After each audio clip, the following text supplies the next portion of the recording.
Hello, hello, ladies and gentlemen. My name is Sean, And I'm Penguin. and I don't know which player you were looking at, but we just witnessed a very interesting probe split. I was looking I was like flickering between the two of them, so I don't think I saw it. Oh, okay. Yeah. Where are we? We are on Daybreak. Yes, that is where we are. We're gonna be witnessing a TVP.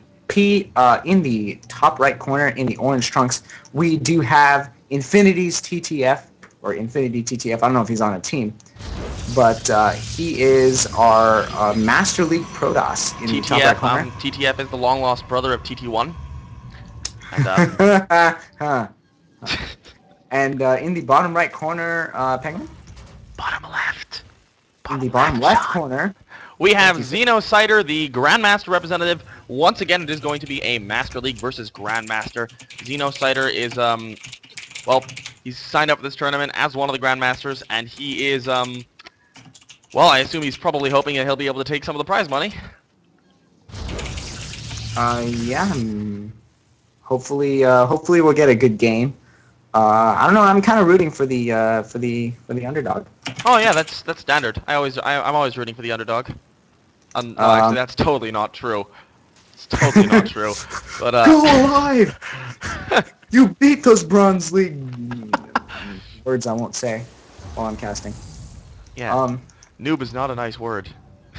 Whoa. Supply Depot paused. Yeah, that's Oh, yeah. Standardo to deny scouting. Just a little off. It's pretty cool. I I do like that play. InfinityTTF does have a probe sitting here by this expansion down here, and I'm wondering what he's going to be doing with that. I would say Proxy Stargate. Definitely, without a doubt. Definitely Proxy Stargate. No, I think what he's going to do... No. I think what he's going to do is he's going to... what he's actually going to do is he's definitely going to start cannon rushing that base. Yeah. Just set up those cannons, and you get... He's just like... Well, see, that's a style of play that I really like. I like to see them go around and get a forge, and then put a couple of cannons at every base. You put a couple of cannons at every base on the map, and then if you expand there, you've got some defense, and if they expand there, they can't expand there. You know, it's very, very standard play. It's actually called the T-Roar build. What? Named after T-Roar. What? If anyone hasn't seen the worst 2v2 partner Fun Day Monday, you should definitely go onto YouTube and look that up. It is definitely two of the most hilarious hours of my life. So. Oh yes, I do love that one. I haven't seen it in a while, but I think you're probably right. TTF may well be going for a Proxy Stargate. It's clearly the best position for it. And, I was actually full of BS, but okay. I mean that's what I would assume, unless maybe it's just putting down a really early proxy pylon. Oh. What? Oh. Okay. Wait. Oh, what? What? Okay, proxy robo. Indeed. What? InfinityTTF actually doing his impression of the Zeratul mission from the campaign, where you actually have to go across the map and power up different kinds of production structures away from your base, except it's actually in the reverse order here, where you have to find something for the pylon to power up. Is it just me, or does everybody that we're casting today seem to really like putting proxy stuff on this map?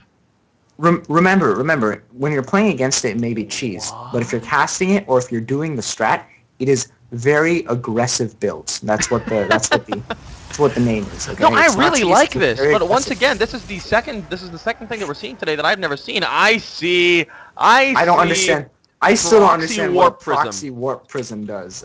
It's a warp prism. It's supposed to be mobile and move across the map, and he just builds it right next to his opponent's freaking base. On the other hand, I think this is not so much to get it to the base faster. I think it's to deny Xenocider from seeing it coming. I guess that's true. And, yeah. He does now have 4 gateways up, including the gateway that he randomly put next to the robo. And Warp Prism is so good. I love Warp Prism play.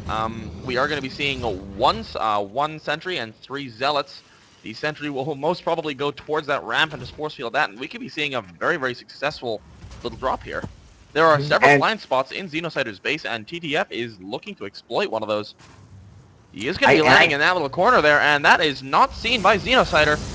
And he's going to be warping in 4 more zealots to boot, and he's going to be in a really great position. The sentry is actually sticking with the zealots, not going to be moving towards the ramp, and going towards the mineral line. They are going to be able to start wreaking a little bit of havoc. A couple of workers go down. A lot of havoc. But, I mean, he's not doing all that much damage to the workers just yet. A couple of worker kills. 4 worker kills, actually, already. And, but he is going to be warping in a couple of stalkers, and he might actually be able to deal with this very, very well. Guardian shield goes down. He is going to be engaging the army of Xenocider. That is a lot of marines going down to those zealots. More zealots going to be coming in, and very, very nice micro from Xenocider. But InfinityTTF is doing a ton of damage here. Indeed. And he's now forced him down to the bottom of that ramp, and he is going to be able to get a few more kills. And this is just not exactly a position that Xenocider wants to be in. He is focusing down the workers as well. Phenomenal play by TTF. He's already at 19 worker kills, and he is going to be able to raise that by a couple more before he's done. And he's continuing to warp in units into the main here. 4 workers killed. And this is phenomenal play by our Master League player. This game could be over very fast. There are hardly any workers left on the map for Xenocider, and these stalkers are going to be continuing to kite around these workers. And this is phenomenal. This is so cool. And more units are going to be warped in. 4 zealots warping in here, and he's actually looking like he's ready to leave. No, he is going to be continuing to push. I do like this. And, well, 29 worker kills, and Xenocider is in a horrendous position all of a sudden.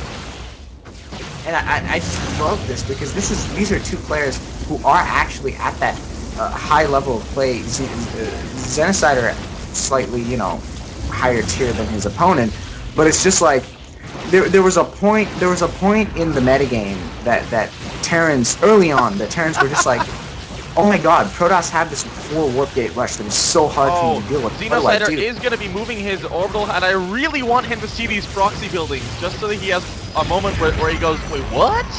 The Ferobo? But it looks like InfinityTTF has completely cleaned out the main, and he will be able to supply block Xenocider if he takes out the second one, the second flight depot, and the zealots are going to be dropped pretty much straight into the mineral line. And this sort of SimCity build that InfinityTTF has going on means that he's going to be totally stuck and choked behind those barracks once those zealots get dropped into the mineral line. It's going to take a long time for the Marines to actually get there. And oh my god, everything is going totally wrong for Xenocider. He is going to be able to lift that and engage again, but there's just too many zealots, and I see this being the end. I mean, that bunker is in a good position, but the SCVs are not going to be able to repair. Bunker goes down very, very easily, and more workers and Marines are falling. And, well, TTF looks ready to take this game with really awesome play. There we go. To be honest. Xenocider being manner and GGing out, not choosing to do his Satini impression. And that was so cool. That was so cool. I love that. I like that's what I really love is that like early on Terrans were like, oh man, I'm having so much trouble with the 4 warp gate rush because Terrans were players of StarCraft 2, and they were like, oh man, I just have so much trouble with 4 gate. And then somebody just came up and they were like, dude, bunkers are amazing. Just build 2 bunkers at your front. Suddenly a 4 gate can't hurt you. And they're like, dude, that is so the right thing to do. So they just build 2 bunkers, and then they just go back to business, get a nice slow concussive shells, nice slow stim, just really, really take it easy. And then someone's like, wait a second, I can build a warp prison out of this, and then just leave the robo like idle. And then like suddenly,